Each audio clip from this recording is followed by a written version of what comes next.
Ang intense ng mga kaganapan ngayon sa abot kamay na pangarap sapagkat manginginig sa galit sila Doc Robert at Giselle dahil sa aaminin sa kanila ng ama nilang si Don Pepe. Matapos ngang madala sa ospital si Don Pepe, ay maswerteng makakaligtas ito at dito nga ay ikakagulat ng lahat ang mga ibubunyag niyang katotohanan. Samantala ay tatawagan naman ni Zoe ang ama niyang si Doc Carlos at nanginginig na sasabihin nga nito na hindi niya daw sinasadya ang ginawa niya kay Don Pepe. Tatanungin naman ni Doc Carlos si Zoe kung ano ba daw ang ginawa nito kay Don Pepe. Samantala ay napakahusay nga naman talaga ni Don Pepe umacting dahil sa pinagloloko lang pala niya itong si Zoe na hindi siya nito idadamay at pati na din ang ina nitong si Moira sa pagsumbong niya sa mga pulis.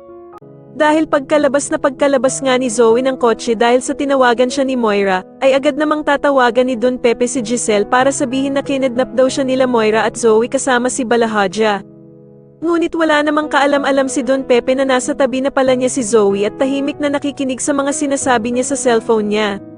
At dito nga ay galit na galit si Zoe nang malaman niyang niloloko lang pala siya ng lolo Pepe niya kaya naman ay agad siyang gagawa ng paraan para patahimikin ito. Kaya naman ay galit na galit si Don Pepe nang agawin ni Zoe ang cellphone niya at dito nga ay ipapamukha niya kay Zoe na si Annalyn lamang daw ang tunay nitong apo at siya naman daw ay isa lamang manloloko at hindi siya tunay na tanyag. Dahil naman sa mga masasakit na salitang sinabi ni Don Pepe kay Zoe, ay mapupuno ito ng galit at magagawa nga nitong itulak ang matanda sa bangin.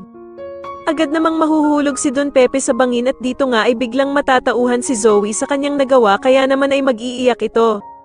Sa kabilang banda naman ay mare-recover naman ang katawan nitong si Don Pepe na walang malay. Agad namang makakarating dito si Annalyn at dito nga ay maabutan niya ang lolo Pepe niya na walang malay at sinasakay sa emergency car.